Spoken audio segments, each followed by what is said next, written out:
ini. Syukur, mohon maaf suara saya bisa terdengar. Baik. Syukur alhamdulillah karena pada sore hari ini kita bisa bertemu lagi bermuajahah walaupun lewat Zoom. Kita belum bisa bertemu secara langsung dan KKN ini juga masih menggunakan KKN setengah daring. Maka pada pelaksana webinar kita juga masih menggunakan KKN daring. KKN ini bagian daripada pengabdian kita dalam mengurai beberapa permasalahan yang ada di masyarakat kita berkaitan dengan pandemi ataupun situasi yang ada di sekitar kita. Jadi kalau kita lihat banyak sekali orang-orang yang saat ini terutama orang-orang yang tidak mempunyai gaji tetap atau seperti guru itu kan mendapatkan gaji tetap. Jadi dia hanya menjadi pekerja upah harian dan yang lainnya itu luar biasa. Luar biasa keadaan mereka, bagaimana mereka mengalami kehidupan yang tiba-tiba berubah. Yang dulu bisa beraktivitas tiba-tiba tidak bisa beraktivitas dengan leluasa. Saya kira ini menjadi sesuatu permasalahan tersendiri bagi masyarakat kita sendiri. Sehingga perlu adanya kita sebagai orang yang beriman perlu adanya kesiapan mental. Walaupun kita saat ini sudah berada di keadaan yang di tengah-tengah pandemi ini. Akan tetapi mari kita juga menata lagi, menata ulang pemahaman kita tentang keagamaan. Jangan sampai dengan pandemi ini kepercayaan kita terhadap Tuhan, terhadap Allah Subhanahu wa taala itu juga akan tergoyahkan. Jadi ini juga bisa menjadi momen bagi kita untuk memperbarui, memperbaiki rasa keimanan kita di tengah-tengah pandemi yang ada. Jadi di samping pandemi yang ada mengakibatkan gunjangan-gunjangan dalam kehidupan kita berkaitan dengan ekonomi, juga kita harus ingat bahwasanya kita punya Tuhan. Dengan pasrah kepada Tuhan, saya kira itu bagian untuk menenangkan pikiran kita agar tidak stres. Karena stres itu juga bagian yang menjadikan kita bisa lebih menurunkan imun kita sehingga kita juga bisa lebih rentan terhadap penyakit tersebut ataupun COVID-19. Saya kira apa yang telah digagas oleh teman-teman sekalian pada teman-teman kelompok KKN Urban pada siang hari ini bekerjasama dengan tema Fakultas Syariah, saya kira ini sesuatu yang bermanfaat sekali untuk kita semua, apalagi nanti ini bisa menjadi bagian pengabdian kita sebagaimana yang disampaikan oleh Ibu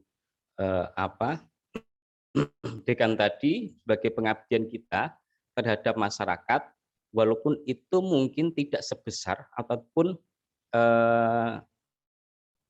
sesuatu yang mungkin tidak banyak bisa dinikmati oleh sebagian besar masyarakat kita. Akan tetapi kita harus tetap berusaha, tetap untuk ikut serta. Ini bagian daripada amal ibadah kita kepada Allah Subhanahu wa taala. Kemudian saya tidak lupa juga saya ucapkan terima kasih kepada teman-teman sekalian, kepada para peserta pada siang hari ini. Semoga pelaksanaan webinar ini berjalan dengan lancar, sukses, dan bisa bermanfaat bagi kita semua. Sekali lagi terima kasih kepada Pak Jamal, terima kasih kepada Bu telah memberikan yang telah mulai hari ini dapat berjalan dengan lancar. Demikian yang bisa saya sampaikan. Mohon maaf bila ada kesalahan. Wallahu muwaffiq ila aqthariq. Wassalamualaikum warahmatullahi wabarakatuh. Waalaikumsalam warahmatullahi wabarakatuh.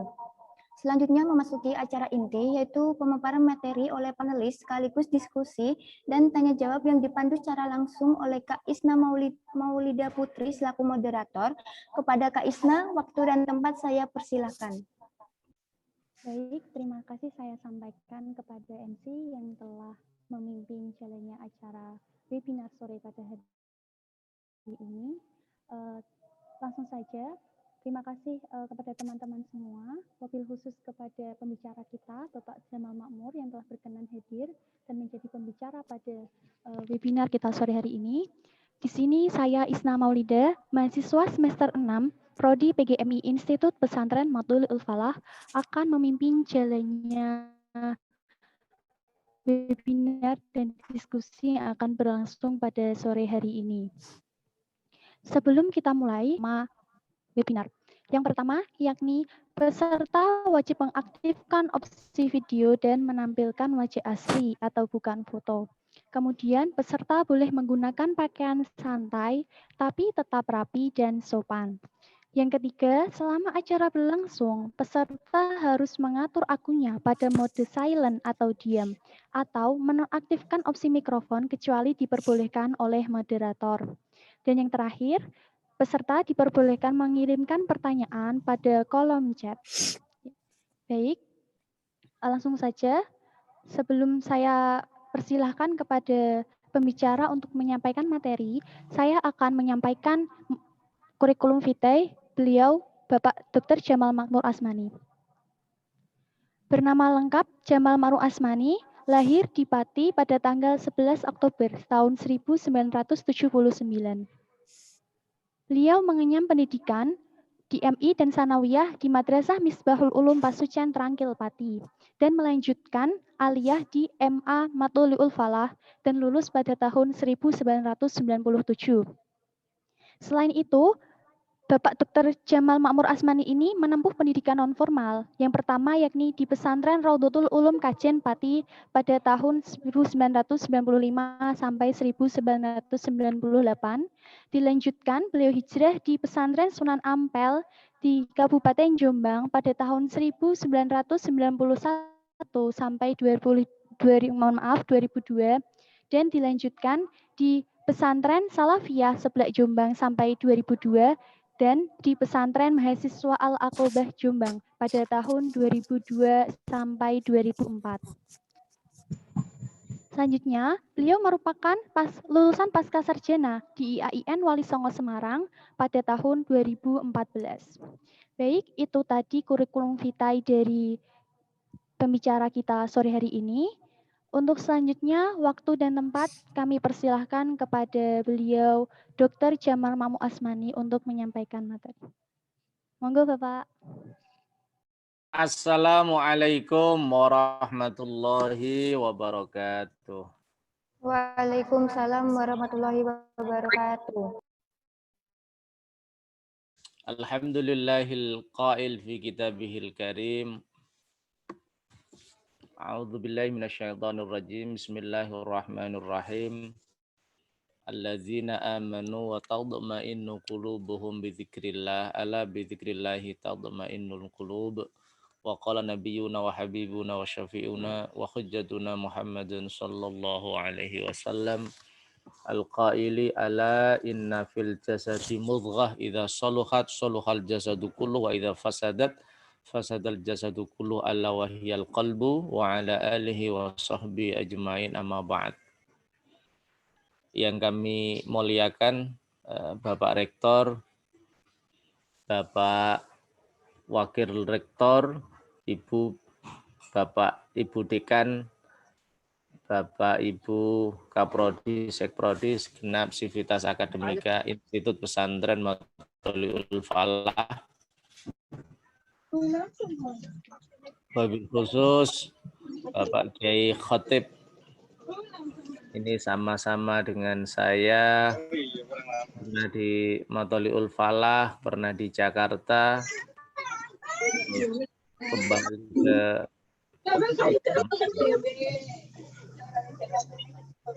saya kembali ke kampung, beliaunya juga akhirnya kembali ke kota besar. adik-adik kelompok KKN Urbain ya, yang berbahagia. Iya, Pak Laras. Tema sore ini sebenarnya tema yang bagi saya kayaknya mudah. Tetapi ketika mendengar pengantar dari Ibu Dekan terasa berat. Karena tema hari ini memosisikan saya sebagai seorang kiai gitu. Itu yang berat. Tetapi saya ingin mendiskusikan persoalan ini dalam kacamata akademisi, dalam kacamata akademik nanti kita pahami bersama-sama. Tapi ada satu kata kunci yang ingin saya sampaikan. Di dalam kitab Mukhtarul Ahadits Al-Muhammadiyah, di situ ada hadis, Idza ahabballahu abdan ibtala liyasma'a tadarru'ahu. Ketika Allah mencintai seseorang, itu pasti akan diuji orang itu. Supaya Allah mendengar rintihan, bisikan, curhat yang disampaikan orang itu langsung kepada Allah Subhanahu wa Ta'ala. Dalam kasus individu, tidak ada orang besar itu tanpa ujian yang besar. Mulai dari Nabi kita misalnya, Nabi kita Muhammad Sallallahu Alaihi Wasallam diuji dengan ujian yang besar, nyawa taruhannya, akhirnya Allah membukakan jalan kesuksesan. Periode Makkah yang penuh dengan tantangan, rintangan, kurang lebih 13 tahun. Kemudian periode Madinah yang menjadi gerbang kesuksesan Nabi. Jadi setiap cobaan atau setiap ujian itu justru menjadi estafet kita untuk menaikkan derajat, untuk menaikkan reputasi, untuk menaikkan strata spiritual dan sosial kita.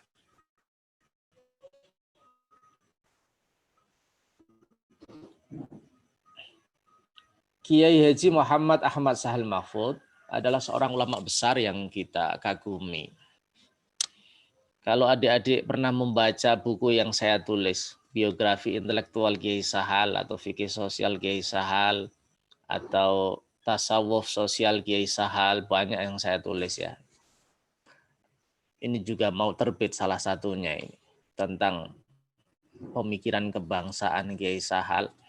Maka adik-adik akan paham bahwa sejarah hidup Kiai Sahal itu berlika-liku.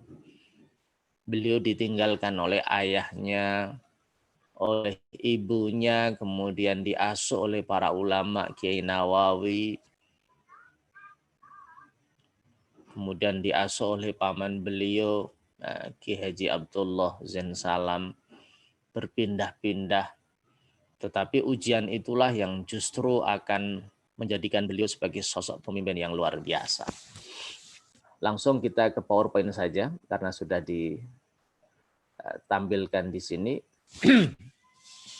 Memang saya mulai dari Kiai Sahal supaya adik-adik ini mencintai figur ini karena beliau adalah pendiri ya, muassis IPMAFA yang dulu bernama STAIMAFA. Beliau adalah seorang kiai yang luar biasa yang hidupnya dipersembahkan untuk umat. Menurut Kiai Sahal, kita ini manusia itu punya dua kekuatan. Ada kuwah jasmaniyah, kuwah badaniyah, kekuatan fisik. Dari kekuatan fisik saja kita ini sudah terbaik. Lengkap, ya mulai ujung rambut sampai ujung kaki ini kita, anatomi manusia itu sangat lengkap. Kita juga punya kuwah ruhiyah, kekuatan rohani. Kekuatan rohani ini kata Kiai Sahal, ada akal, ada naluri, ada insting, ada nafsu,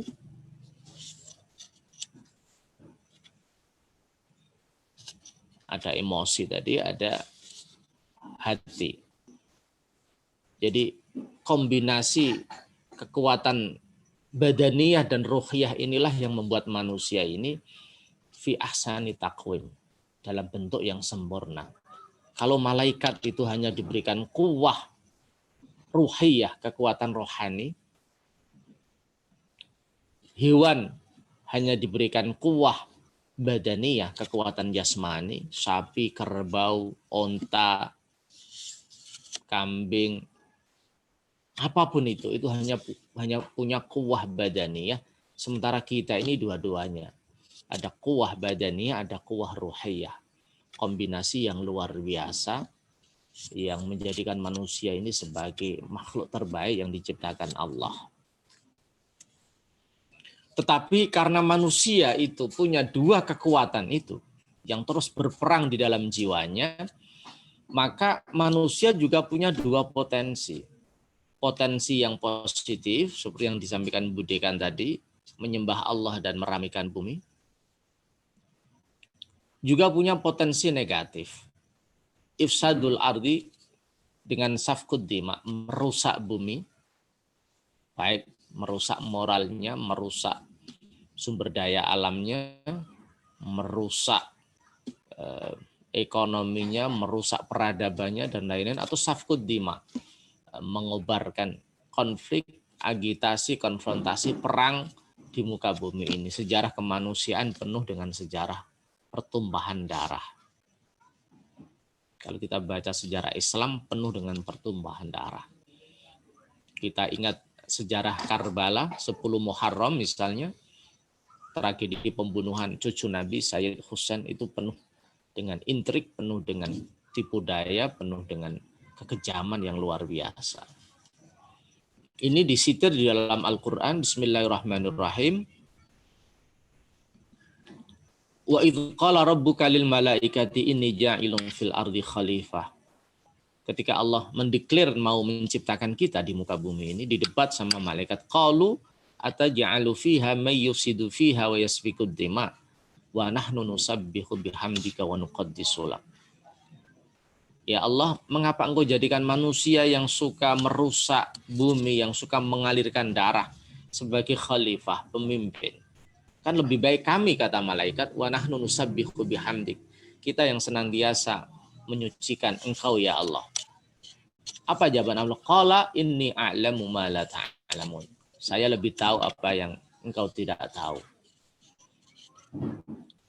Kemudian diteruskan wa 'allama Adam al-asma. Artinya manusia dibekali Allah dengan pengetahuan yang luar biasa, dengan kearifan hati, sehingga manusia mampu menjadi pemimpin di muka bumi ini. Kalau nafsu manusia, kalau kekuatan rohani manusia itu dikendalikan oleh hati, di mana hati itu tunduk kepada aturan Allah dan Rasul-Nya, maka potensi positif manusia itu akan meningkat. Akan muncul manusia-manusia suci, para ulama-ulama yang luar biasa.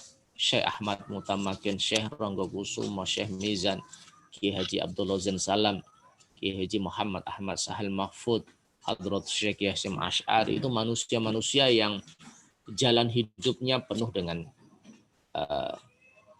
kedamaian, penuh dengan kesantunan, dan penuh dengan nilai-nilai rohaniyah yang luar biasa.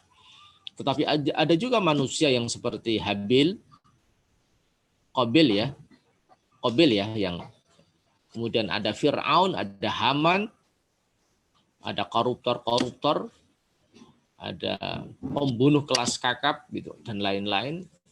Jadi di dalam diri manusia itu ada pertempuran dua potensi, sehingga kita ingin potensi yang menang adalah potensi yang positif, sehingga nafsu kita harus dibawa kendali hati kita, hati yang disinari dengan hidayah Allah Subhanahu wa taala. Nah, dalam konteks inilah hati menjadi kata kunci. Artinya manajemen qalbu atau manajemen hati ini menjadi keniscayaan bagi kita. Nah, kita teruskan ke slide yang berikutnya. Ajaibul qalbi. Ini bisa Anda baca di dalam kitab Ihya Ulumuddin. Saya juga sambil lalu ngaji dengan kakaknya Bunyai Umdah Gus Ulil Absar Abdallah yang mengkaji kitab Ihya online itu ya. Jadi menikmati pengajian ulama dari kajian yang luar biasa. Nah, salah satu yang saya tangkap dari Ihya yang dijelaskan oleh Gus Ulil itu salah satu keajaiban hati. Yang pertama itu menjadi apa ya bahasanya itu ya? Menjadi bendungan air pengetahuan.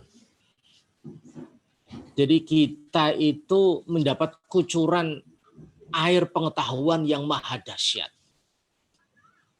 Ada yang pengetahuan itu dibayangkan seperti bendungan yang besar yang diterima para nabi langsung dari Allah atau lewat malaikat.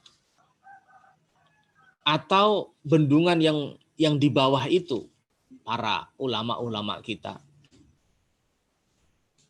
Atau seperti kita ini orang-orang awam yang mendapat kucuran air pengetahuan yang dahsyat ini lewat kanal-kanal kecil. Itu saya ketika diterangkan Kiai Ulil Absar itu terkesima. Manusia memang seperti ini. Struktur tubuh kita ya seperti ini. Anatomi tubuh kita ya seperti ini. Tidak seberapa. Tetapi kemudian kalau pengetahuan yang ada dalam diri kita itu tertulis, terdokumentasi, maka coba Anda lihat di belakang saya ini misalnya. Ini adalah karya anak manusia. Salah satu penulis kontemporer yang saya kagumi namanya Syekh Wahbah Az-Zuhaili. Saya punya 3 kitabnya. Pertama At-Tafsir Al-Munir, ini 17 juz. Beliau menulis selama 4 tahun 17 juz. Beliau juga punya ini Al-Fiqhul Islam wa Adillatuhu 8 jilid. 9 jilid. Beliau juga punya Usulul Fiqh Al-Islami 2 jilid. Dan karyanya yang banyak sekali sehingga mendapat julukan Nawawi Shaghir. Jadi kita ini sama, struktur tubuhnya sama.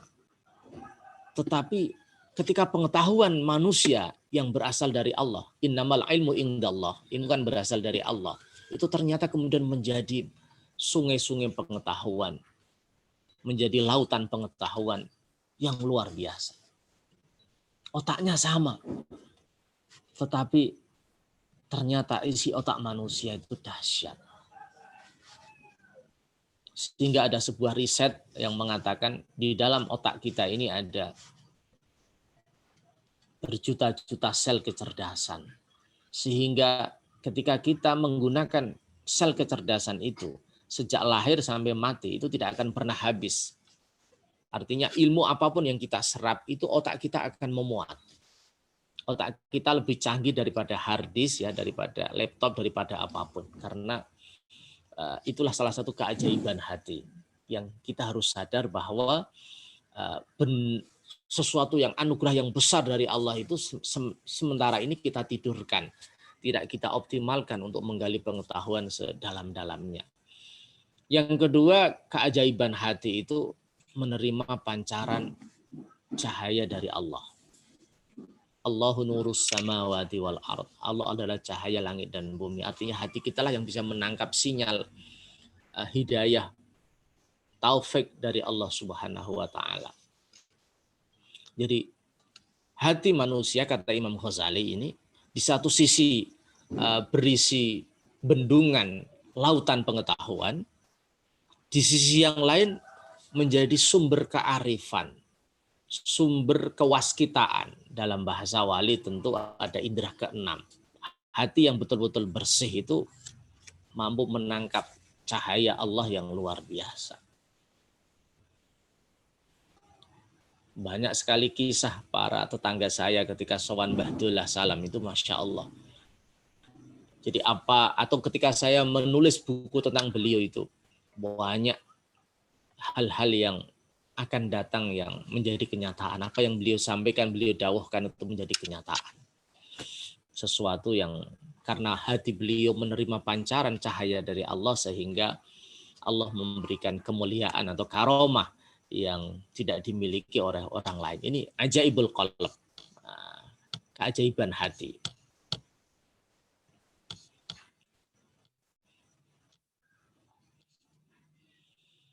Nah, sekarang hati menjadi kunci. Sebagaimana di dalam hadis yang masyhur ya, di dalam kitab Arba'in Nawawi karya Imam Nawawi, ala wa inna fil jasadi mudghah idza saluhat saluhal jasadu kulluh wa idza fasadat fasadal jasadu kullu ala wahyal qalbu. Ingatlah sesungguhnya dalam badan kita ini ada sepotong daging. Jika baik sepotong daging itu, maka seluruh badan manusia, seluruh manusia akan menjadi baik. Tetapi jika rusak, maka seluruh jasad itu akan rusak. Di dalam syarah kitab, bukan kamus ya, kitab Arba'in Nawawi oleh Imam Nawawi sendiri dijelaskan, dalam badan itu ada sepotong daging.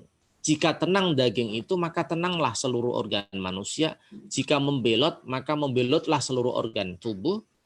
Dan jika rusak, maka rusaklah seluruh organ tubuh. Tidak tahu apakah di dalam istilah medis ini namanya jantung ya. Jantung mungkin wadahnya hati itu. Lah ulama berkata, badan adalah kerajaan nafsu dan kotanya. Hati berada di pusat kerajaan, seluruh organ tubuh seperti pembantu, kekuatan batin seperti pekarangan kota, akal seperti menteri yang menyayangi dan menasehati, syahwat mencari rizki bagi para pembantu, amarah menemani syarotoh itu hamba kemuliaan yang jelek yang menyerupai orang yang menasehati, nasihatnya laksana racun yang mematikan, perilakunya selamanya bertentangan dengan menteri yang menasehati, kekuatan penduga ada pada pendahuluan otak seperti penjaga, kekuatan berpikir ada pada tengah otak, kekuatan menghafal ada pada bagian akhir otak, lisan seperti penerjemah, panca indera seperti mata-mata. Artinya hati adalah raja. Nah, ini dari Imam Nawawi ya, jika pemimpinnya baik maka baik juga rakyatnya, jika ia rusak maka rusaklah rakyatnya. Hati bisa baik karena selamat dari penyakit-penyakit dalam seperti dendam, dengki, iri hati, rakus, kikir, sombong, suka mengejek, pamer, kagum pada diri sendiri, merekayasa, ambisi, tamak, tidak menerima takdir, dan penyakit hati lainnya yang menurut Imam Nawawi kurang lebih 40. Ini penyakit hati itu kurang lebih 40. Sebenarnya saya punya buku ya, tapi tadi saya cari kok tidak ada. Belum ketemu. Agar hati tidak keras. Diterbitkan oleh Gramedia Jakarta. Saya juga punya naskah tentang hati, tapi belum terbit. Jadi itulah hati kita. Contoh yang sederhana, misalnya bagaimana hati itu menjadi raja. Ketika ada keluarga kita yang wafat misalnya, maka semuanya akan tunduk. Meskipun pikiran Anda ingin berpikir, pasti kalah dengan hati. Ini saatnya bergabung misalnya. Karena hati baru sedih, maka semua menteri, semua pembantu harus ikut apa kata hati. Nah, sekarang ke klasifikasi hati. Hati ada yang bersih, yang di dalamnya tidak ada kotoran-kotoran yang membahayakan. Coba kita lihat indikatornya. Yang pertama, ketika asma Allah disebut, hati itu bergetar. Innamal mu'minuna alladzina idza dzukirat wa idza tuliyat alaihim ayatuhu zadatuhum imana. Idza dzukirallahu wajilat qulubuhum. Ketika nama Allah itu disebut, itu gemetar hatinya.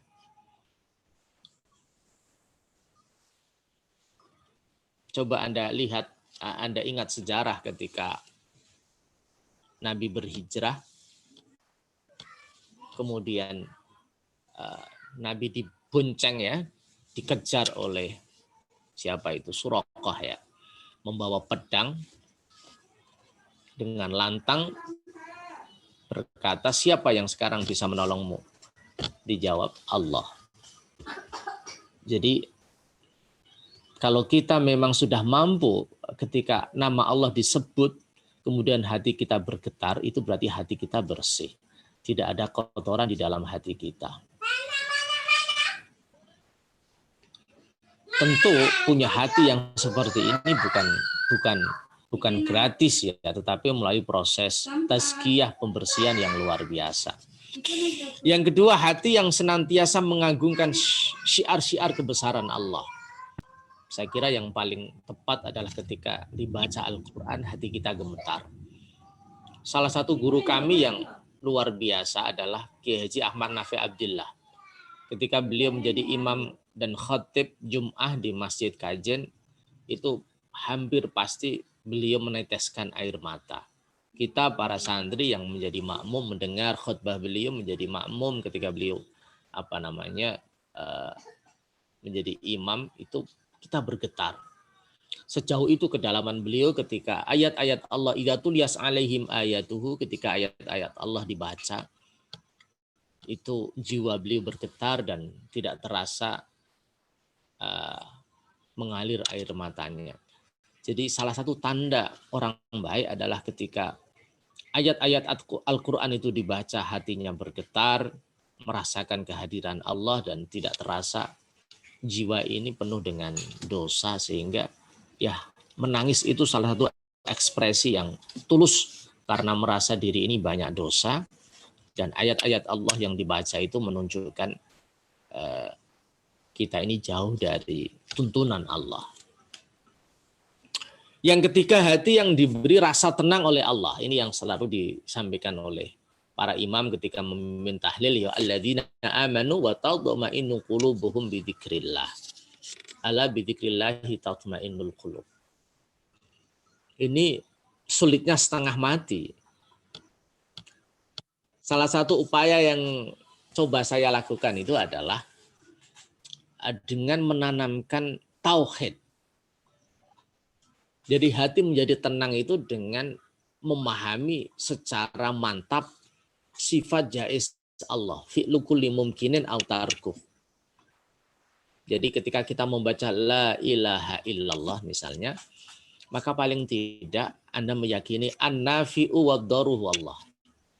Yang bisa memberikan manfaat dan bisa menyebabkan madarat itu hanya Allah, bukan yang lain. Bukan manusia, bukan siapapun. Jadi an-nafi' wad-daruhu Allah. Kalau Anda bisa seperti itu, maka hati Anda itu tenang, damai, dan Anda bisa lepas dari jaring laba-laba setan. Tapi ini bukan persoalan mudah. Karena biasa kalau kita wiridan itu ya tidak ada maknanya kan.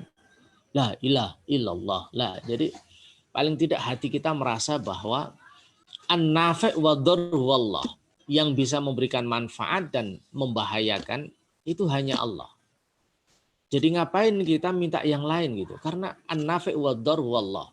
Yang bisa memberikan rizki kepada kita ya Allah, yang bisa memberikan kenikmatan kesehatan kepada kita ya Allah.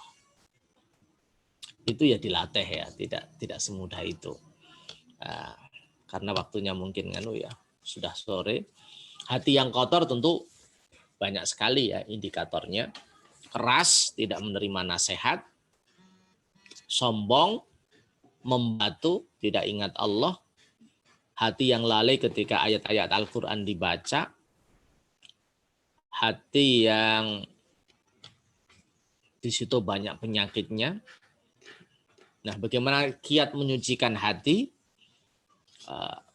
Saya kira ini sesuatu yang dalam ilmu tasawuf itu ada 3 proses ya. Dalam ilmu tasawuf, pertama itu ada yang namanya takhalli. Takhalli itu membuang sifat yang jelek. Contohnya sombong, egois, ananiyah, hasud, ujub, riya, bakhil, dan lain-lain. Yang kedua adalah tahalli. Tahalli itu menghiasi jiwa ini dengan sifat-sifat yang terpuji, yang mahmudah. Misalnya syukur. Syukur ini sifat yang sulit. Karena kebanyakan manusia itu tidak ingat syukur. Selalu yang dilihat adalah kekurangan. Syukur, berterima kasih atas nikmat yang diberikan Allah kepada kita itu ibadah yang mudah tetapi sulit terlaksana karena memang manusia itu ingin yang lebih dan rakus itu. Itu manusiawi itu. Kubur potensi yang negatif yang tadi saya sampaikan. Ini nasihat dari Syekh Abdul Qadir Jailani.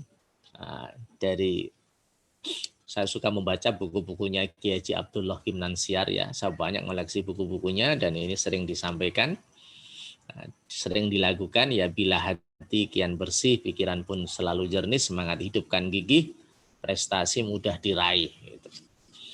Tapi bila hati busuk, pikiran jahat merasuk, akhlak pun kian terburuk, dia jadi makhluk terkutuk. Nah ini. Bila hati kian lapang, hidup susah tetap senang, walau kesulitan menghadang, dihadapi dengan tenang. Tapi bila hati sempit, segalanya jadi rumit, seakan hidup terhimpit, lahir batin terasa sakit. Ini efektif ini.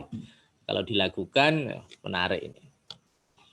Kemudian ini klasifikasi nafsu, kayak ada nafsu ammarah, nafsu lawamah, nafsu mutmainnah, ada nafsu mulhamah, ada nafsu radiyah, ada nafsu mardiyah, ada nafsu kamilah. Nah, ini saya ingin ini poin kita di sini nih. Poin kita di sini. Tiga ini ya. Nah, 3 slide yang terakhir ini. Nah.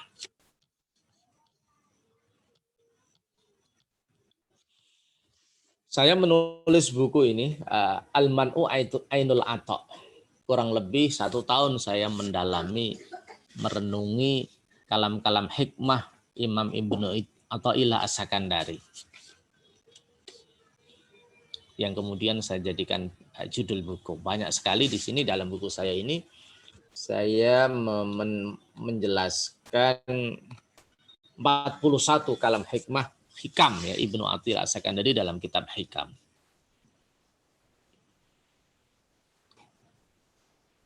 Dan selalu relevan. Makanya banyak pakar mengatakan kalam hikmah yang ada dalam kitab Hikam itu intisari dari Al-Qur'an dan As-Sunnah. Nah, kita sekarang berbicara tentang pandemi. Kalau kita berbicara tentang COVID dalam aspek ilmu kesehatan sudah jelas. Dalam aspek ilmu ekonomi sudah jelas. Pemerintah punya alokasi anggaran yang besar untuk menyuntik kebutuhan konsumtif masyarakat, PKH, bansos dan lain-lain. Lembaga filantropi Islam, lembaga zakat misalnya menggelontorkan banyak sekali anggarannya, banyak sekali perolehan zakatnya, infak sedekah untuk membantu khususnya para korban COVID-19. Nah, sekarang kita berbicara diri kita sendiri. Pertahanan terakhir ada pada diri kita sendiri. Kaidah kalam hikmah yang begitu saya katakan menakjubkan itu ada pada kata al-man'u ainul ata. Al-man'u ainul ata.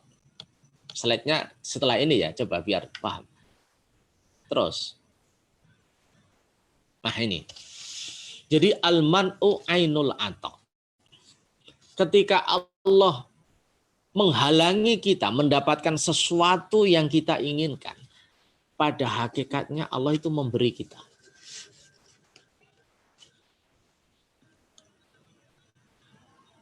Saya ini pernah mau jadi orang Jawa Timur, adik-adikku. Karena saya sudah lama hidup di kota itu. Di Jombang itu saya di pesantren di tengah kota. Jadi ingin hidup di kota. Tapi Allah menakdirkan yang lain.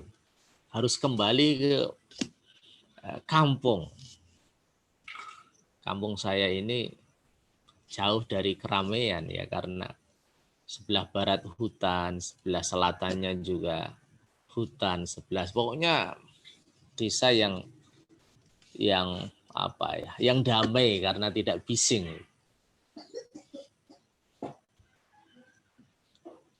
Ketika saya S2 di Jakarta misalnya sudah nyaman itu di Ciputat itu. Tapi ternyata Allah menghendaki saya kembali lagi ke kampung.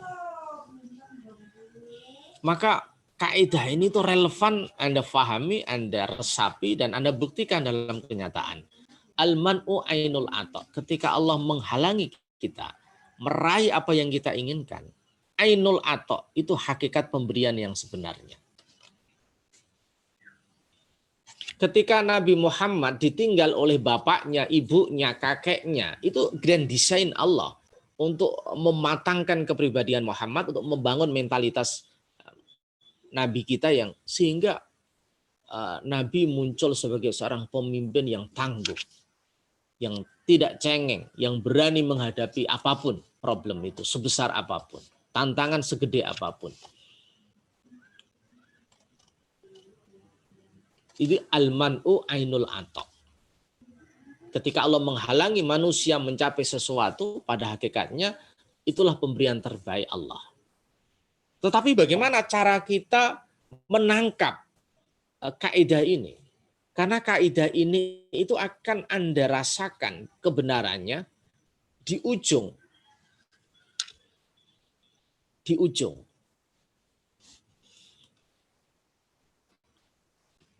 Misalnya Anda ini mau menyelesaikan studi, tentu ada yang meninggal misalnya kehabisan sumber penghasilan. Bagaimana cara menyikapi itu? Maka yang pertama adalah husnudzon. Berbaik sangka. Husnudzon kepada Allah dan kepada sesama manusia. Allah sedang menyiapkan saya menjadi pribadi yang unggul, menjadi pribadi yang luar biasa. Maka itu tadi, idza ahabballahu abdan ibtala. Saya diberi banyak ujian. Yang kedua, meningkatkan amal saleh. Maksudnya begini, ini kan bahasa tasawuf ya. Maksudnya ketika kita sudah husnudzon, ini adalah takdir Allah. Ini adalah grand design Allah. Maka yang kedua adalah optimalisasi potensi. Apa potensi yang diberikan Allah itu Anda maksimalkan. Kemampuan apa yang diberikan Allah kepada kamu itu asah dan kembangkan secara maksimal. Ada prinsip di situ totalitas. Ketika Anda husnudzon, maka lahir apa yang namanya optimisme. Ketika lahir optimisme, maka Anda tingkatkan kreativitas, tingkatkan inovasi, tingkatkan imajinasi Anda berpikir untuk menemukan solusi. Jadi meningkatkan amal soleh itu bahasa akademiknya adalah optimalisasi potensi, tingkatkan kreativitasmu, tingkatkan inovasimu, tingkatkan kemampuanmu untuk mencari problem solving, solusi persoalan-persoalan yang ada. Artinya keterpurukan itu justru menjadi gerbang untuk menggapai kesuksesan. Salah satu yang saya setir di sini adalah pertama bersyukur. Kita masih hidup ini bersyukur. Kita masih diberi nafas, Allah ini bersyukur. Yang kedua qanaah. Qanaah artinya kita menerima pemberian Allah sekarang ini. Kemudian kita bekerja dalam arti kita apa anugerah yang diberikan Allah yang terbesar bagi kita itu Anda maksimalkan. Tentu orang itu punya potensi yang berbeda-beda ya. Misalnya saya melihat enggak tahu, mungkin potensi terbesar saya ini ada pada literasi, kemampuan menulis. Ya kemampuan menulis itu saya maksimalkan. Saya ketika S2 di Jakarta ini misalnya pernah itu 1 bulan menulis 4 buku itu pernah. Karena tidak ada kerjaan lain gitu. Jadi saya modelnya itu the power of nekat ya. Saya punya sepeda motor, saya jual gitu. Kemudian saya kuliah S2 di Jakarta, ngajak anak istri. Saya booking kontrakan itu satu tahun 6 juta gitu. Sedangkan sepeda motor saya itu hanya laku berapa itu 8 juta mungkin. Bayar SPP di Pasca itu sekitar 1,5 juta. Tapi nggih bismillah. Katanya bahasa Inggrisnya there is a will, there is a way. Di mana ada kemauan pasti ada jalan. Atau dalam bahasa agama ana inda dzanni abdi bi. Saya itu kata Allah ya terserah keyakinan hambaku. Jadi apa potensi yang diberikan Allah kepada Anda itu maksimalkan. Maksimalkan. Anda tidak bisa saya kasih contoh. Ketika saya menulis misalnya dari pagi sampai subuh itu kan Anda kayaknya nggak percaya ya. Tapi kalau the power of kepepet itu terjadi. Jadi menulis dari pagi sampai subuh itu. Karena buku ini, naskah ini harus, saya di Jakarta itu punya kebiasaan. Sehari itu nulis satu opini di koran, selain itu nulis buku. Jadi sehari pasti punya 2 tulisan. Tulisan satu di koran, jadi saya kirim ke luar Jawa, kemana pun, apalagi di koran-koran yang ada di Jakarta, di Jawa Tengah, di Jawa Barat, di Jawa Timur, di luar Jawa saya kirim karena satu hari minimal 1 opini. Setelah itu paling sekitar 1 jam saya baru nulis buku. Artinya apa? Artinya anugerah yang diberikan Allah itu jangan disia-siakan. Anda punya kemampuan apa? Apakah jual beli online atau apa? Yang penting kemampuan itu dimaksimalkan. Jangan menyerah. Jangan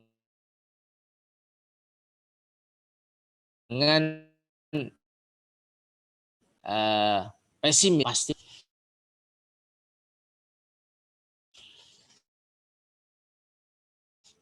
Yang keempat silaturahim ya, silaturahim. Man arada ayyub satolahu fi rizkihi wa ayyung sa'alahu fi athari falyasir rahimah. Kata sabda Nabi, barang siapa yang rezekinya ingin diluaskan, dijembarkan Allah, diberkahi umurnya.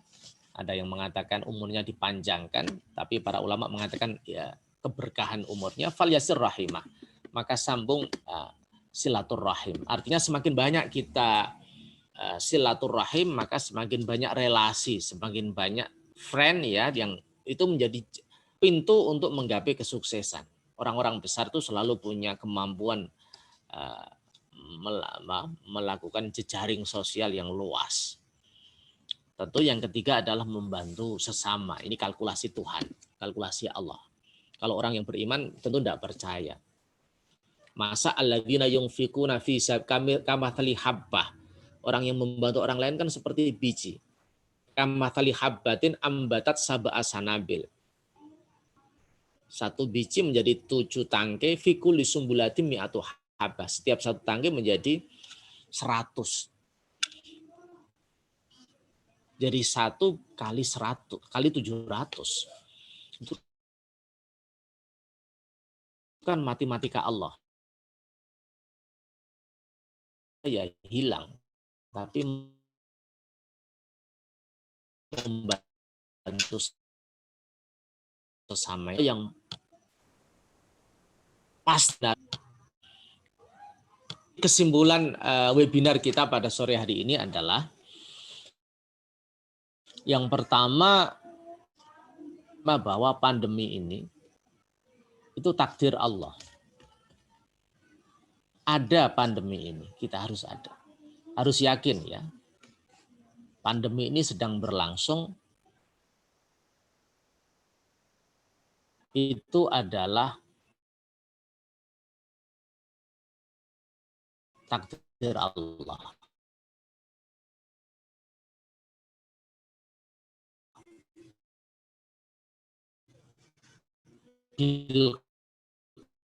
Kita harus, dia wahana kita untuk meningkatkan kualitas kita, meningkatkan derajat kita, meningkatkan mentalitas kita. Hati kita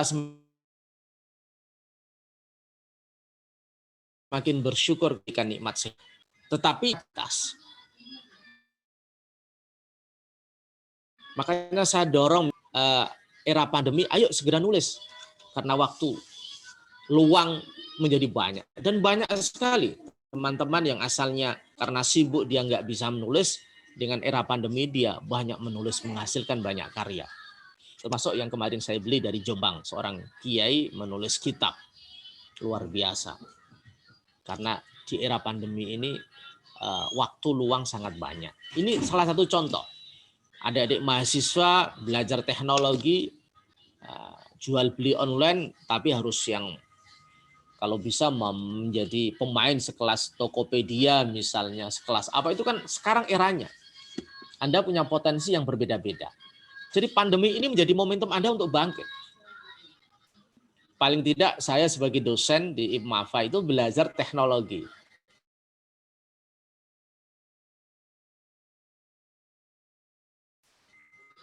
Saya itu orang yang gagap teknologi, tapi karena gitu kan, karena the power of kepepet itu. Artinya ini momentum Anda bahwa al-man'u ainul ato. Jadi terimalah ini, kemudian jadikan ini sebagai momentum Anda untuk betul-betul mengasah kemampuan Anda, meningkatkan kreativitas Anda, mengembangkan daya inovasi Anda. Insya Allah kesuksesan ada di ujung, happy ending. Anda akan merasakan satu kedahsyatan yang luar biasa. Jadi orang Muslim itu harus optimis, harus kuat, harus setiap episode hidupnya itu bisa menjadi pemimpin bagi dirinya sendiri dan menebarkan kemanfaatan bagi orang lain. Jadi membantu sesama itu kepuasan sosial yang luar biasa. Saya kira itu, saya kembalikan kepada moderator. Padanya kami ucapkan terima kasih. Selanjutnya yakni kami buka sesi diskusi atau pertanyaan.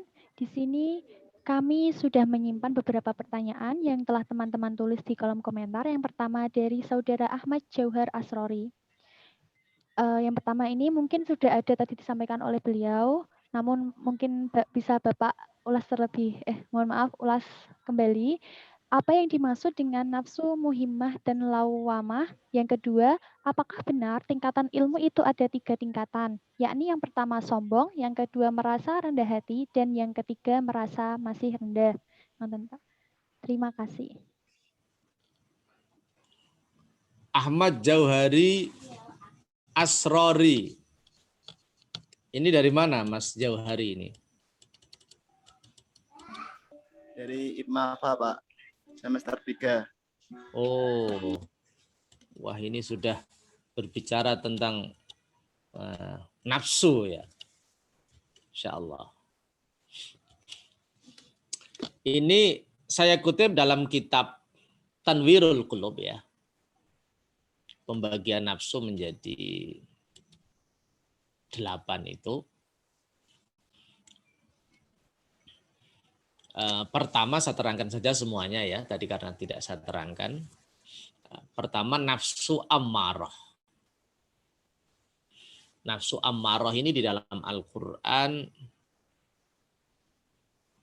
mengisahkan tentang Nabi Yusuf itu yang digoda dengan Zulaikha itu. Ketika Nabi Yusuf diselamatkan Allah ini, kemudian Allah memberikan satu statement, wa inna nafsala ammaratun bisu. Nafsu yang cenderung kepada hal-hal yang bersifat fisik, memerintahkan sesuatu yang nikmat dan menyenangkan, yang dilarang oleh agama, yang menarik hati pada dan membawa kenistaan. Ini nafsu ammarah. Tragedi atau sebuah pengorbanan yang luar biasa dari Nabi Yusuf demi menyelamatkan moral, reputasi akhlak. Ternyata beliau harus berada di penjara dalam waktu yang lama ya, 8 tahun atau berapa tahun, fibid isnin 3 atau 9 tahun. Jadi lama sekali. Tapi itu desain Allah. Itu desain Allah supaya Nabi Yusuf bisa memantangkan kepribadiannya dan supaya persoalan-persoalan politik tidak mengotori jiwa beliau. Yang kedua, nafsu lawamah.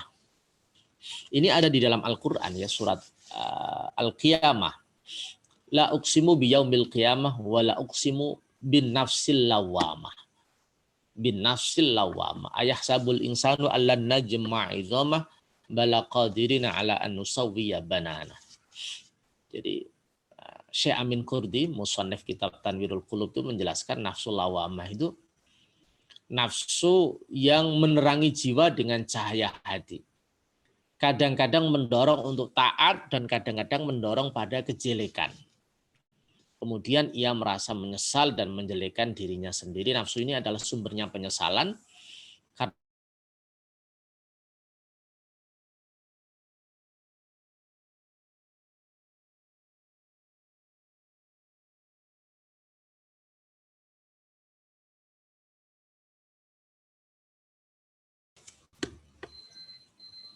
HP ini kan banyak konten ya. Ada yang positif, ada yang negatif. Mungkin kita kagum dan menjadi penikmat pengajiannya Gus Baha.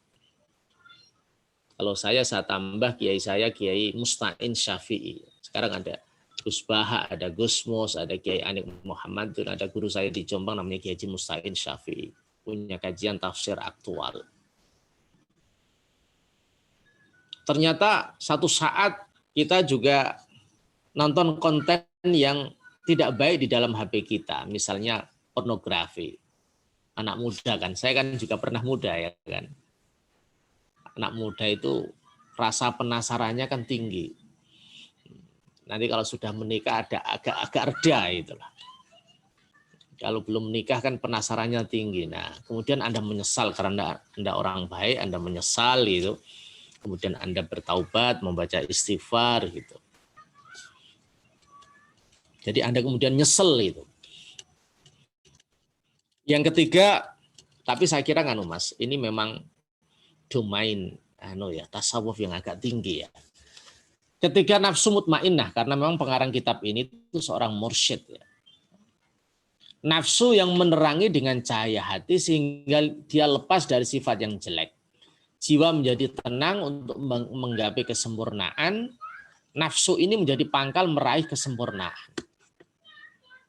Saya melihat nafsu mutmainnah itu nafsu yang mendorong kita untuk, dalam tanda kutip ya, punya al-hirs fil ilmi, punya kesemangatan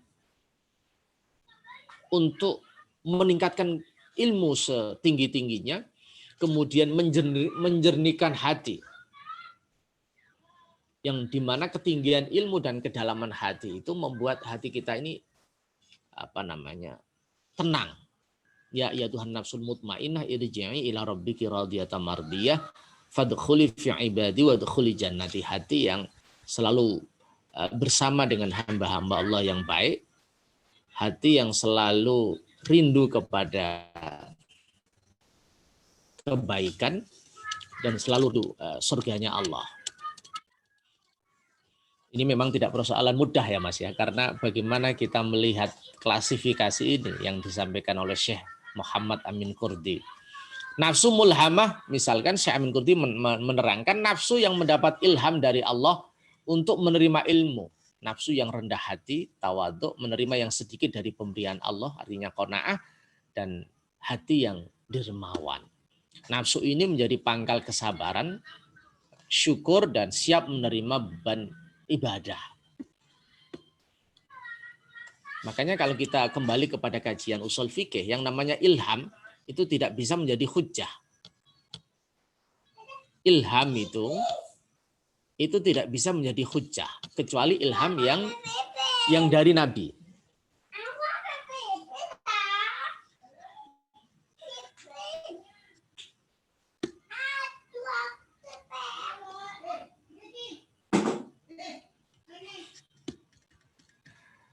Biasa anak. Jadi itu nafsu nafsu mulhamah. Paling tidak kan dari sini kita berlatih menjadi orang yang rendah hati, tawadhu. Kemudian nafsu radiyah, nafsu yang ridho kepada Allah, ia selalu menyerahkan seluruh urusannya kepada Allah. Nafsu mardiyah yang ridho Allah, tanpa dampak ridhonya kepada Allah, yaitu keikhlasan, zikrullah. Yang ketujuh nafsu kamilah, nafsu di mana sifat kesempurnaan menjadi ciri dan wataknya. Kalau bisa kita simplifikasi ya, sederhanakan. Dawuhnya Syekh Amin Qurdi ini berarti kan ada nafsu yang positif, ada nafsu yang negatif. Berarti nafsu yang positif ini yang kita kembangkan, nafsu yang menjadi pertautan, di mana di sana ada kerendah hatian, di sana ada keikhlasan yang luar biasa. Saya kira cara untuk orang awam yang sangat mudah itu adalah mujalasatus sholihin. Wong kang soleh kumpolono. Saya kira itu tips yang paling mudah ya bagi kita orang awam ini, berkumpullah dengan orang-orang baik. Kemudian pertanyaan yang kedua itu yang saya mampu ya, karena pertanyaan Anda itu sulit sekali. Sehingga Anda harus melihat nafsu Anda setiap hari, ini nafsu yang mana ini? Ini yang banyak mendorong Anda untuk menyimak YouTube-nya Gus Baha atau YouTube yang lain itu. Ketika Anda buka YouTube misalnya, itu kan ada pertarungan itu. Kalau Mas Jauhari suka nyimak pengajiannya Gus Baha, Gus Mus, siapa lagi ya, banyak sekali ya. Kiai Ulil, kalau saya ngidola Kiai Ulil, Absor Abdallah, ulama dari Pati yang menasional, membaca kitab Mishkatul Anwar, Ihya Ulumuddin, enak itu. Ini cucunya Kiai Muhammadun, kakaknya Bunyai Umdah itu. Setiap malam Jumat Anda bisa streaming ya di Facebook beliau ini. Ini ya kita paksakan. Saya ngaji sambil tidur kan biasa ya. HP-nya di atas gitu, kita sambil menikmati gitu, tidak perlu ya, jarang lah saya buka kitab Ihya ya, saya dengar gitu penjelasan beliau yang luar biasa. Kalau ada waktu saya tulis di Facebook, karena penjelasan beliau memang, karena beliau kan menghimpun ilmu-ilmu yang luar biasa ya, beliau itu menguasai sosiologi, ekonomi, filsafat, sastra, semuanya. Jadi enak, belajar dengan orang alim itu enak. Apakah benar tingkatan ilmu itu ada 3 tingkatan? Pertama sombong, kedua rendah hati, ketiga merasa masih rendah. Saya tidak tahu Mas, ini yang mengatakan ini siapa? Yang mengatakan ini siapa? Kalau kita baca karyanya Imam Ghazali dalam kitab Ihya Ulumuddin, ya orang alim itu banyak syaratnya. Orang alim itu banyak syaratnya. Salah satu syarat orang alim ya tidak ada sombong, kemudian ilmunya itu menyebabkan dia khasyatullah, takut kepada Allah, kemudian dia tidak merasa pintar gitu sama sekali, kemudian dia punya kemampuan untuk punya upaya maksimal untuk mengembangkan ilmu, kemudian dia tidak menggunakan ilmunya untuk urusan duniawi, banyak sekali. Sehingga di dalam kitab Ihya Ulumuddin ini ada 2 kategori.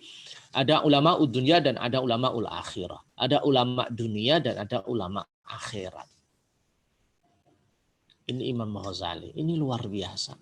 Imam Ghazali itu seorang tokoh intelektual muslim yang di dalam kajian-kajiannya itu sudah menggabungkan antara fikih dengan tasawuf. Jadi kajian fikih tidak lagi kajian legalistik di tangan Imam Ghazali. Fikih yang legalistik Imam Ghazali ya dalam karya fikih beliau, tapi di Ihya itu sudah kombinasi antara tasawuf dengan fikih. Jadi di mana ajaran-ajaran fikih itu bisa menyadarkan hati. Ulama-ulama itu tidak lagi berbicara tentang ilmu-ilmu yang zahir, tapi juga berbicara tentang apa manfaat ilmu ini untuk menambah khasyatullah, apa manfaat ilmu ini untuk merekatkan solidaritas kemanusiaan, bagaimana ilmu ini didedikasikan, diabdikan kepada kader-kader penerus. Jadi Imam Ghazali berbicara bagaimana alim atau seorang guru itu mengajar santrinya, harus menjadi teladan yang baik, harus memberikan ilmu dengan bahasa yang jelas, harus mengajar dari materi yang rendah dulu ke materi yang sulit. Jangan membebani seorang murid dengan ilmu-ilmu yang berat. Itu Imam Ghazali sudah berbicara secara filosofis, teknis yang luar biasa ya di dalam kitab Ihya juz 1 itu. Saya kira itu moderator. Terima kasih kami sampaikan kepada Bapak Jamal Makmur atas jawaban dari pertanyaan Mas Jauhar Asori. Dilanjutkan, ini ada pertanyaan titipan Pak dari Mbak Aulia, yakni bagaimana cara memanage agar bisa istiqomah berhusnuzon di tengah peliknya lingkungan sekitar kita. Terima kasih.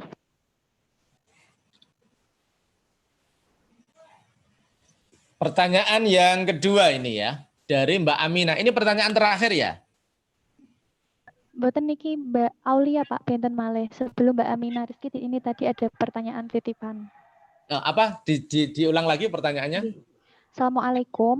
Bagaimana cara memanage agar bisa istiqomah berhusnuzon di tengah peliknya di lingkungan sekitar kita? Terima kasih. Jadi bagaimana caranya supaya kita istiqomah berhusnuzon?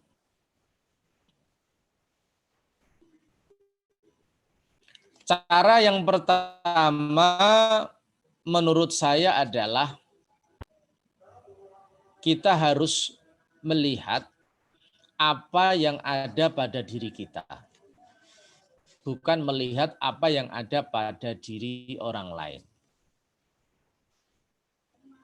Apapun yang sekarang Allah berikan kepada kita, itu tidak bisa dinilai.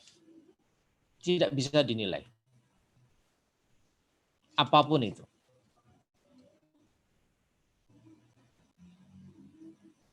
Kita diberikan, kita bisa lahir di dunia ini adalah nikmat yang luar biasa. Kita diberikan organ tubuh yang sempurna, ini adalah nikmat yang luar biasa. Jadi apa yang sudah diberikan Allah kepada kita, itu kenikmatan yang tidak bisa dinilai dengan apapun. Contoh sederhana, Anda dikasih mata, ada kedua mata kita ini. Dibeli 10 miliar kan tidak boleh kan? Penawarannya ditingkatkan, diberi 1 triliun aja. Mata kamu yang satu itu loh, dibeli 1 triliun boleh apa tidak? Kan tidak boleh. Jadi apa yang diberikan Allah kepada kita itu adalah kenikmatan yang luar biasa. Oleh karena itu cobaan-cobaan yang datang kepada kita itu sebenarnya tidak seberapa. Artinya kita merasakan kehadiran Allah di dalam hati kita. Ibaratnya di dalam stratifikasi Islam itu kalau kita baca di dalam hadis Arba'in Nawawi kan ada 3 ya. Pertama itu ada iman, yang kedua itu ada Islam, yang ketiga ini ada ihsan. Ihsan itu yang kemudian melambari nilai keimanan dan keislaman kita itu menjadi maksimal. Kenapa? Karena ang ta'budallaha ka'annaka tarau fa illam takun tarau fa innahu yaraka. Kita bisa melihat Allah dengan basira, dengan mata hati.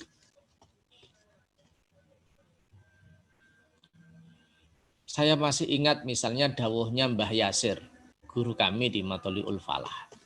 Sering memberikan nasihat kepada kami anak-anak muda ini, kepada siswa-siswi perguruan Islam Matholiul Falah misalnya. Mbah Yasir sering menyampaikan satu hadis, ya dunia ikhdimi man khodamani. Wahai dunia, layanilah orang yang melayani aku. Jadi orang yang melayani Allah itu akan dilayani oleh dunia. Wah, ini panjang sekali ya. Anda bisa baca di dalam buku saya ini. Di sini ada moderasi antara tawakal dan ikhtiar. ada moderasi antara tawakal dan ikhtiar. Moderasi tajrib dan asbab. Saya ingin mencontohkan ulama yang saya tulis ya. Salah satunya adalah Mbah Dullah Salam. Mbah Dullah Salam itu menurut riwayat dari berbagai sumber ya, itu bekerja berubah-ubah sampai kalau tidak salah 17 kali. Profesi yang beliau geluti itu untuk memberikan nafkah kepada keluarga. Berganti-ganti. Artinya ikhtiarnya itu maksimal. Sampai pada akhirnya, ini dawuhnya Gus Zaki, Kiai Haji Ahmad Zaki Fuad Adillah, sampai akhirnya Mbah Dullah memilih jalan tajrid. Tajrid itu artinya pasrah total kepada Allah, hanya mengajar para santri.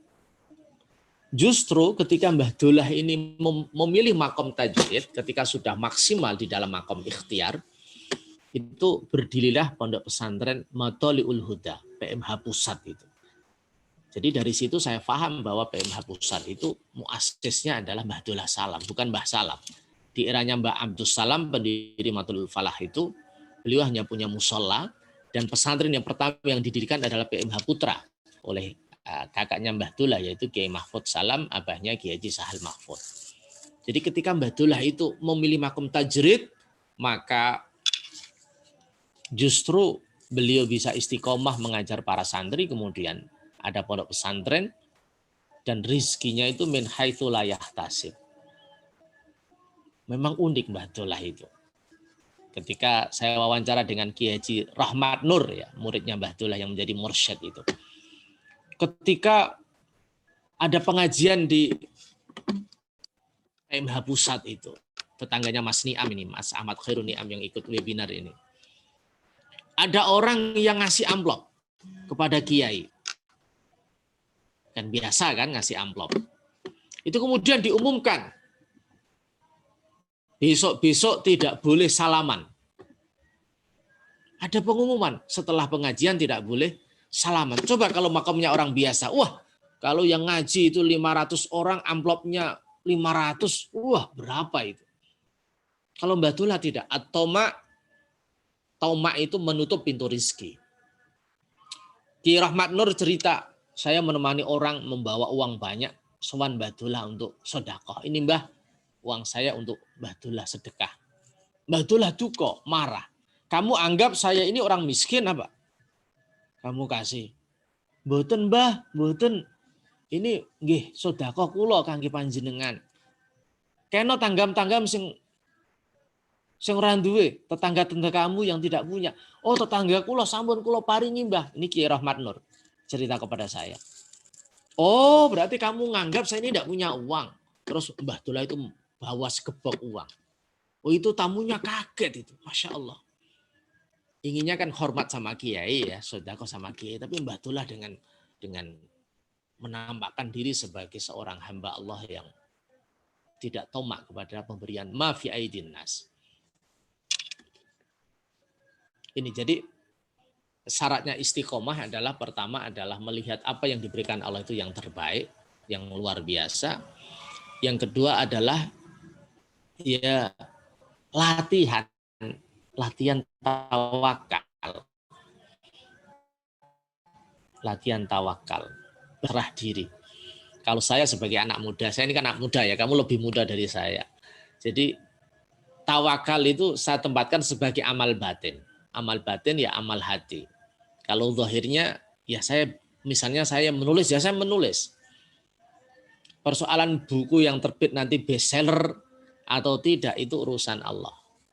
Bukan urusan manusia. Ini misalnya. Jadi manusia yang penting adalah ikhtiar sesuai dengan kemampuan yang diberikan Allah. Anda bekerja apapun yang halal, tetapi hasilnya itu Allah. Itu sesuai dengan firman Allah. Fa idza azamta fatawakkal 'ala Allah. Innallaha yuhibbul mutawakkilin. Jadi kalau Anda punya cita-cita, ya serius. Tetapi iktimatnya apa? Iktimat itu apa ya? Tetanggenan bahasa Jawanya ya. Berpegang kepada janji Allah, bukan kepada yang lain. Saya kira itu, Mbak. Terima kasih, Bapak. Terima kasih banyak atas penjelasannya yang begitu kompleks dan step-stepnya telah dijelaskan. Dilanjut pertanyaan terakhir yakni dari Mbak Amina Rizky mengenai bagaimana sih cara mengatasi ketika ini tentang menulis Pak, kiat menulis agar tidak stuck di tengah gitu, agar sampai di tengah atau mau akhir itu bingung. Akhirnya ini scan saya yang bahagia atau sedih kemungkinan masih kurang wawasan. Mohon pencerahannya. Terima kasih. Ada Mbak Aminah di sini? Ada orangnya? Ada, Pak. Nah, coba tunjukkan fotonya. Ini di sebelah sini, Pak. Iya, maksudnya lihat tampilan langsung, tidak foto. Bukan fotonya, orangnya langsung. Saya ingin tahu orangnya langsung. Sebentar, Pak. Monggo Mbak Amina bisa dihidupkan kameranya. Mohon maaf, Pak. Ya, ini di rumah mana ini? Rumahnya mana? Kayen, Pak. Oke. Saya kasih tips yang itu. Boleh, Pak. Ini karena waktunya sudah. Jadi begini, penulis itu membutuhkan momentum untuk bangkit. Apalagi sebagai penulis pemula. Apa momentum untuk bangkit itu? Buku Anda terbit. Kalau buku yang pertama itu bisa terbit, maka Anda punya motivasi, punya pelecut yang besar untuk melahirkan karya yang kedua, nanti yang ketiga, nanti yang keempat. Nah, jalan keluarnya adalah biayai sendiri dulu tulisan Anda itu untuk terbit. Tidak apa-apa. Jadi nulislah secara maksimal satu tema utuh 100 halaman atau tidak sampai 50 halaman, terbitkan sendiri. Sesuai dengan kemampuan finansial. Apakah Anda terbitkan 50 eksemplar, 100 eksemplar, nah Anda posting di Facebook, Anda bagikan kepada orang lain. Jadi karya intelektual itu jangan hanya dinilai sebagai karya yang berhubungan dengan finansial. Karya itu hubungannya dengan anak kandung pengetahuan. Itu adalah anak Anda, tapi anak intelektual spiritual. Anda akan merasakan kepuasan batin. Ketika Anda memberikan hadiah buku kepada orang, itu Anda akan merasakan kepuasan. Modal Pak, saya punya uang 1 juta. Ya tidak apa-apa, coba kontak penerbit, kira-kira 1 juta dapat berapa eksemplar. 10 atau 15 atau berapa. Ini penting ya. Penting. Ini saya langsung to the point. Jadi seorang penulis itu butuh momentum. Kalau saya dulu, momentum saya adalah ketika tulisan saya tayang di koran. Tahun 2002. Tulisan saya sudah tayang di koran. 2002. Jadi saya ini adalah kolumnis, setiap hari nulis di koran. Jawa Timur ya, di Kompas Jatim, Jawa Pos, Surabaya News, Surabaya Post, Duta Masya, semua koran yang ada di Jawa Timur, saya kirimi tulisan itu. Jadi ketika tulisan itu tayang, itu kita semangat, kemudian bangga, percaya diri, dan produktivitas kita akan semakin luar biasa. Jadi ini penting, Mbak. Artinya, supaya Anda itu punya mental yang kuat, mental petarung yang sesungguhnya, maka terbitkan karya Anda itu. Nanti insya Allah, karena yang mahal menjadi penulis itu sebenarnya bukan kualitas tulisan, tetapi melecutkan tekad untuk menulis itu yang mahal. Kalau Anda ingin yang murah misalnya, selain diterbitkan itu ya, Anda mulai serius ketika nulis di Facebook, itu nulis saja 2 halaman. Butuh Anda buat status 1 jam lah. Coba Anda buat status 1 jam. Anda nulis itu. Bisa di komputer dulu, di laptop dulu, langsung diposting di di Facebook itu. Tapi lebih dahsyat kalau kemudian Anda mampu menerbitkan itu. Betul itu. Anda akan termotivasi lebih untuk semakin produktif di dalam berkarya. Saya kira itu, moderator. Terima kasih banyak Bapak. Mungkin itu bisa menjadi penyemangat teman-teman semua, khususnya ini yang semester akhir. Bisa dipraktekkan bagaimana nanti untuk menyusun skripsinya. Langsung saja, terima kasih saya sampaikan kepada Bapak Jamal Makmur Asmani yang telah berkenan untuk menjadi pembicara pada webinar sore hari ini. Sebelum saya kembalikan kepada MC, saya akan menyimpulkan diskusi yang telah berlangsung pada sore hari ini, bahwa sebagai seorang manusia sudah seharusnya kita selalu berpositif thinking atau berhusnuzon. Ketika Allah mencintai seseorang, maka Allah pasti akan mencoba seseorang itu. Maka tugas kita yakni untuk selalu mencoba dan mengerjakannya, selalu berikhtiar dan menciptakan positive vibes di sekitar kita. Terima kasih. Untuk selanjutnya saya kembalikan kepada MC. Terima kasih Kak Isna. Untuk teman-teman yang belum absensi, dimohon segera absen. Linknya sudah tertera di kolom chat. Terima kasih.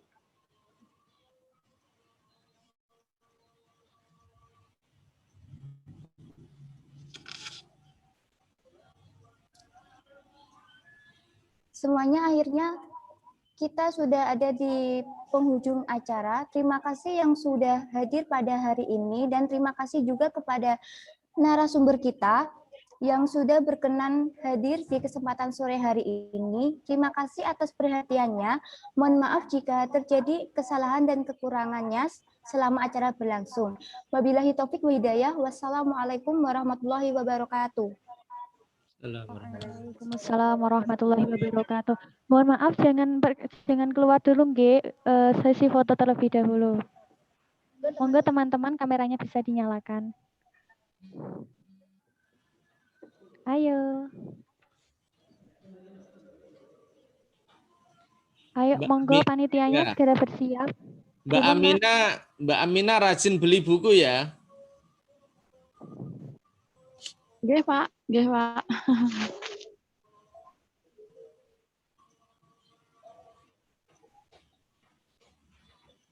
Siap-siap semuanya. Slide pertama. 1, 2, 3.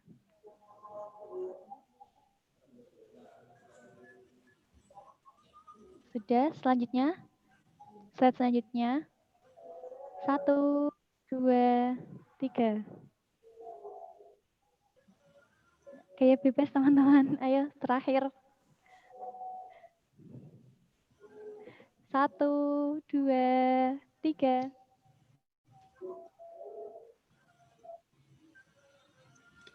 Ya, terima kasih banyak untuk semuanya. Mobil khusus kepada narasumber kita, Dr. Jamal Makmur Asmani. Terima kasih banyak Pak Matur suwun sangat, sampun berkenan. Saya undur diri dulu ya. Hari-hari. Mohon maaf atas segala Ini, kekurangan. Pak, ngapunten sangat bila dari Matur suwun, Pak. Terima kasih. Assalamualaikum warahmatullahi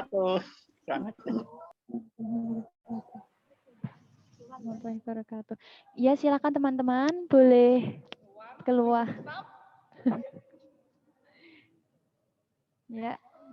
Halo, selamat sore Mbak Sabila beserta teman-temannya. Silakan ambil posisinya di belakang. Konsumsi Kak, konsumsi. Makasih ilmunya Kak.